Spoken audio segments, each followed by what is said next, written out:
સમાચાર દ્વારકાથી દ્વારકામાં રખડતા પશુઓનો આતંક યથાવત જોવા મળ્યો છે। દ્વારકા મંદિર ચોકમાં શ્રદ્ધાળુઓની વચ્ચે એક સાંઢ આવી ઘૂસ્યો। મંદિર ચોકમાં સાંઢ ઘૂસતા શ્રદ્ધાળુઓમાં ભયનો માહોલ। હોળીનો તહેવાર ચાલી રહ્યો છે। ફાગણી પૂનમને લઈ અને મોટી સંખ્યામાં શ્રદ્ધાળુઓ દ્વારકા આવી પહોંચ્યા છે અને ત્યારે આ લાઈવ દ્રશ્યો જુઓ। દ્વારકા પ્રશાસનની કામગીરીની સામે સવાલ ઊભા કરતો આ વિડીયો છે। શ્રદ્ધાળુઓની ભીડ છે અને શ્રદ્ધાળુઓની ભીડની વચ્ચે અચાનક એક આખલો આવી ચડે છે।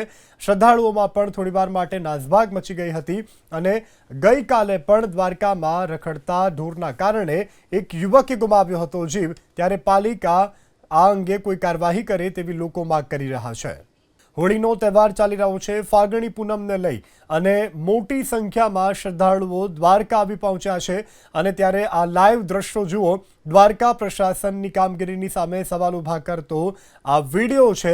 શ્રદ્ધાળુઓની ભીડ છે અને શ્રદ્ધાળુઓની ભીડની વચ્ચે અચાનક એક આખલો આવી ચડે છે। શ્રદ્ધાળુઓમાં પણ થોડીવાર માટે નાસભાગ મચી ગઈ હતી અને ગઈકાલે પણ દ્વારકામાં રખડતા ઢોરના કારણે એક યુવકે ગુમાવ્યો હતો જીવ। ત્યારે પાલિકા આ અંગે કોઈ કાર્યવાહી કરે તેવી લોકો માંગ કરી રહ્યા છે।